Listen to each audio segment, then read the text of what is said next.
The president, you've heard this before, is betraying 800,000 dreamers across the United States of America. This is not enforceable. This is persecution. It's targeting of people, groups of people, not because of what they did, but because of who they are. Immigration status plays no role in how we treat our residents in the city of Boston. We do not discriminate. We welcome. We protect. We embrace immigrants because we are all immigrants. Hi, and welcome to Commissioner's Corner. I'm your host, Lois Leonard, and thanks for joining us today. In order to help Boston's immigrant communities become active in civic, social, and cultural life, Mayor Marty Walsh created the Office for Immigrant Advancement to make sure everyone has access to city services. The office is a busy one with a small staff, and we have the pleasure of speaking with Un Lay, their Policy and Communications Advisor. And Un, thank you so much for joining us. I know you guys are very, very busy these days. Well, it's a pleasure to be here. Thank you so much Thank for having you. me. And I'd like to start by having you describe for us what a typical day in your office might be like compared to about a year ago. Sure. There is no real typical day for our office. We have so many different things that we're working on between events that we're planning and meetings to discuss policy positions and long-range planning for the city, especially in terms of how we can fully integrate thinking about serving immigrants in all city services in sort of a seamless sort of way. And so we're jumping between all these meetings, and really the constant is checking emails and the phones just ringing more often and people walking in a little bit more often than before. And so these are just constituents, Boston residents, sometimes not residents, sometimes people who just work in Boston, who have various questions about access to city services, oftentimes questions about immigration law and immigration status. And volume in terms of those folks coming by and calling us has gone up by quite a bit. It's gone up about 40% this past year. Why do you think that volume has gone up? Well, I think there's an increased attention nationally to immigration issues, and there is a greater sense of anxiety and fear due to national rhetoric from people who are immigrants, regardless of whether or not they have immigration status or any sort of financial stability, that sort of thing. I think there's just a general sense of being less welcome than they were before. Sure. And our office works really hard to try to be the opposite of that, to try to send a message that, we as a city government, led by Mayor Walsh, and we as a city overall have people who are from all over the world, and we want to welcome others, and we're richer that way. And with the way things are on the national scene these days, are you experiencing a general tone of more fear and anxiety in your community? Yes, absolutely. Mayor Walsh has had these sort of town hall listening sessions. Immigrant community forums is what we're calling them. And folks are expressing a much heightened sense of fear. And from time to time, we'll get phone calls about people seeing things on social media of law enforcement officials, whether they're immigration or not, and be very concerned about whether they need to avoid certain train or bus stations or certain areas. And we certainly don't want to be a city where folks are so scared that they don't live their lives, that they don't go to work or take their children to school or go to their medical appointments. And so we're doing the best we can to try to provide accurate information so that immigrant communities feel safer, have some level of safety and protection, and have this sense of welcoming that we're trying to have, that says that they are part of our community. Being informed is key. Being informed is key, and we want folks to continue to be engaged and continue to live their lives and be integrated into our city life. Recent data tells us that about nearly 3,000 foreign-born entrepreneurs own businesses here in Suffolk County, and they employ about an additional 16,000 workers. How's that affecting your office? Yeah, so most of the legal services nonprofits tend to focus on immigrants with tenuous immigration status, but we are being approached more and more by immigrant business owners who are worried about the viability of their business. Sure. We're approached by people who do have work visas who are here, who are concerned because their work visas are temporary and they want to be able to renew possibly or stay longer or start their own businesses as well. And so we have a wonderful relationship with the mayor's economic development cabinet and their global affairs team and the Office of Workforce Development, and they are so well versed in these issues. And this Office of Business Development, right? We have these great neighborhood business managers. So these folks are so well versed on immigrant issues. They might be one of the best models of integrating sort of an immigrant inclusion lens to the city's work already. So we're able to connect them to the right resources. Well, the large workforce that immigrants do represent, we're told that they're usually being paid about a third less than the general population. Why do you think this is? Well, there are various factors. I think sometimes when folks just arrive into the United States, it's more difficult to find jobs due to less social capital, and folks are willing to settle for time being for a lower paying job. And then as social capital builds and as folks are able to have stronger English proficiency or increase education or just have a better social network, they're able to find better paying jobs. I was recently at a conference and I heard sort of a great shorthand for financial stability for immigrants. It's ABC.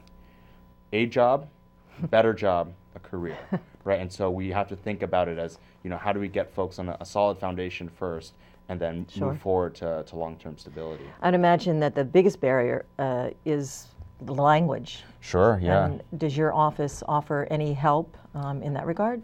Right. It is the biggest barrier. Yeah. You're right. And so in that regard, we have a sort of a two-way approach to that.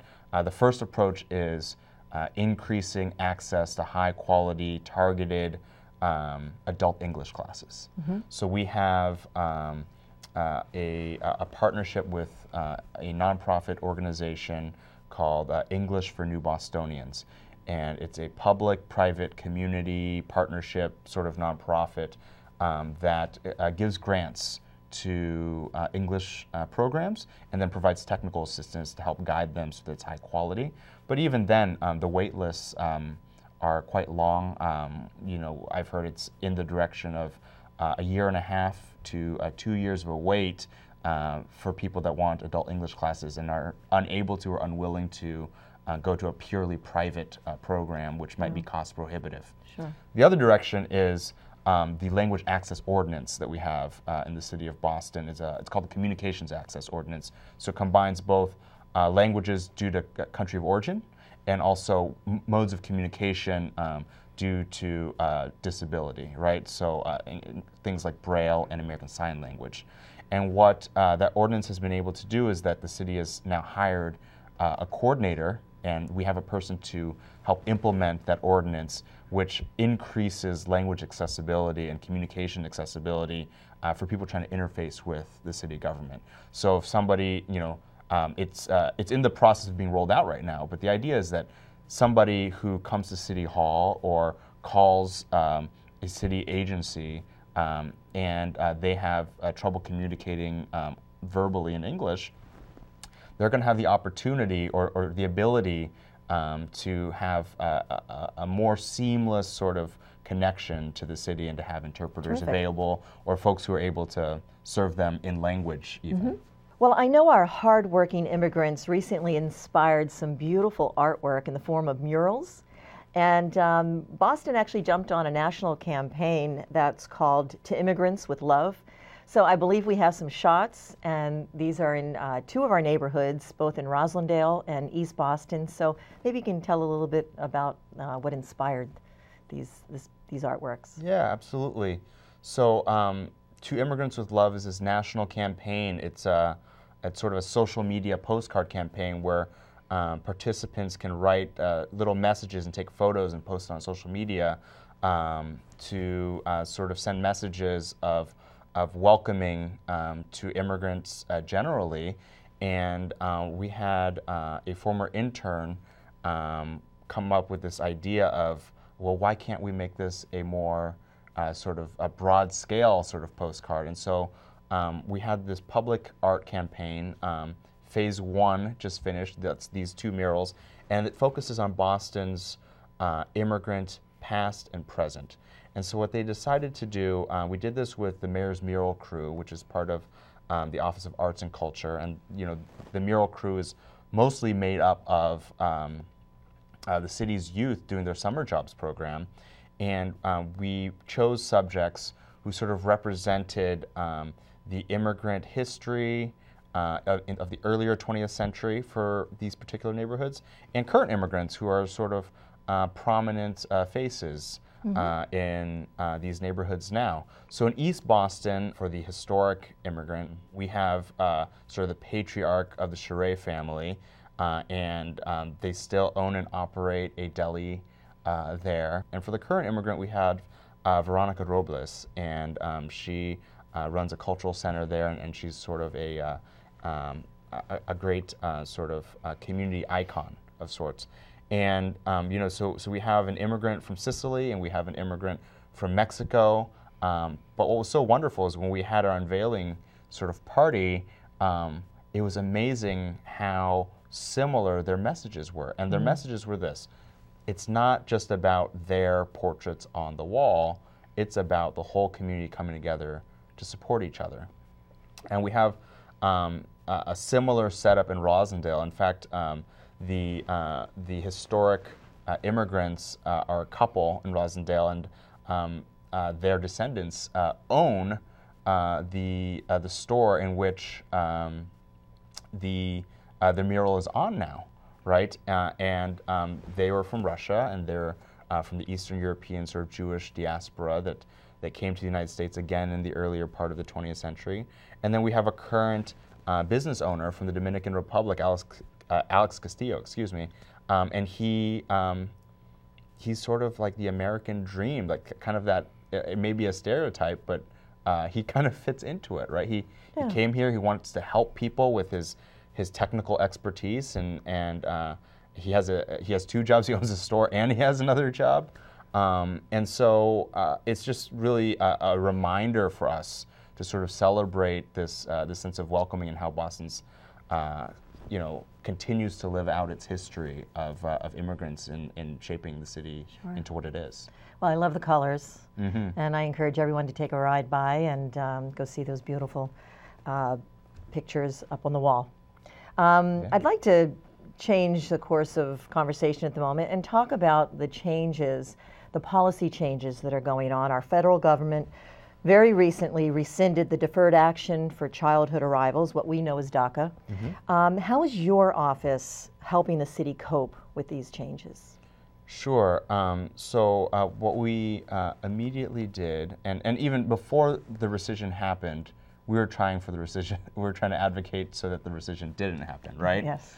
But as soon as the rescission happened, Mayor Walsh joined with advocates, some dreamers themselves, Senator Markey, Attorney General Healy, and spoke very passionately and tried to send a very clear message of our values as a city, and that we are here for all immigrants, and that these people who have DACA, who arrived as children, who have lived in the United States for over 10 years now, who have clean criminal records, who have either served in the military or completed high school, who are part of our workforce, just fully part of our communities, right? As Bostonians and anyone else, that they are welcome in our city, and that we will stand up for them, and we'll do whatever we can to be there for them and be there with them. Since then, we've partnered with the American Immigration Lawyers Association to have additional volunteer lawyers at the immigration clinics we have at City Hall twice a month to be available to answer questions about DACA. We have helped to promote these sorts of DACA renewal services that are free, that are being offered at the various nonprofit partner organizations And Eastern Bank, Arbel Insurance, Harvard Pilgrim Healthcare, and the Boston Foundation announced a local fund for people who are able to renew their DACA status. It's not really a status, but to renew DACA for themselves within the time window. Yeah. This fund will help them to pay for their application fees. And the time window is very, very short, right? They're only given a 1-month window to apply. Sure, and I imagine that many people aren't aware of the time constraints, and I think a lot of laws and rules seem to constantly be changing. It's hard for most of us to keep up. So I'd imagine there are a lot of misconceptions out there. What are some of the more frustrating misconceptions that your office finds? Sure, and you know, we try to address these things with our immigration clinic and with information on our website, but it doesn't always get across, right? Sure. You know, one common misconception is that folks just need to get in line, and so then sometimes folks call our office or come to our office and they say, "Hi, I'd like to stand in line for some sort of status or a work permit right now." And the fact of the matter is, you know, first off, there's no single line. And you know, it depends on whether or not folks have pathways for immigration status. And so for many folks, there is no line. What that is. Yeah. And there is no line for many folks, right? Sure. And you know, the other misconception that can be frustrating sort of leans in the direction of a scam, which is that people talk about this 10-year rule, that if they've been here, been in the United States for 10 years, they can just apply for some sort of status, and that's simply not true. That gets confounded with something that's much more difficult to obtain. That does take that there is a 10-year rule for, but that's a defense from deportation that's very difficult to get. Also, recently we celebrated Citizenship Day. Perhaps you can tell us a little bit about what that day is like. Right. Well, this is the fourth annual Citizenship Day in Boston. So under Mayor Walsh's leadership, we've had one every single year.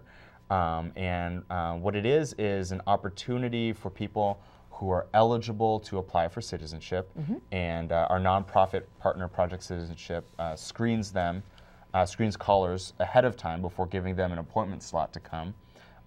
It helps them get free legal help in actually filling out their form to apply for U.S. citizenship, and then follows up with them to make sure that they're fully supported throughout the whole process, all the way up to the oath ceremony.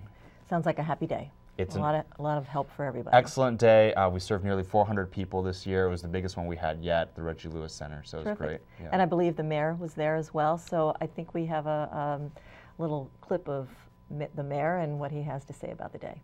It's an incredible day here in the city, Citizenship Day. We have volunteers from law firms, we have volunteers from law schools, we have volunteers from companies in Boston and around Massachusetts.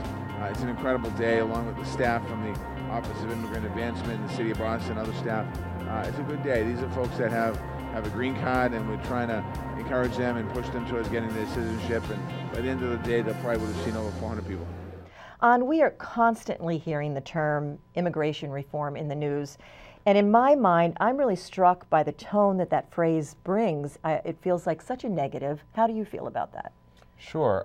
Well, one thing we do in our office is we do try to focus on the positive with this welcoming message, this message of advancement and inclusion. And we have even large events like the We Are Boston Gala to celebrate our diversity and heritage. But when I hear immigration reform, I think about the system needing reform, not the people needing reform, right? And our office is about immigrant advancement. We focus on the people, right? And the system is what needs to become more sensible, more compassionate, more humane, be more consistent with itself even. Sure.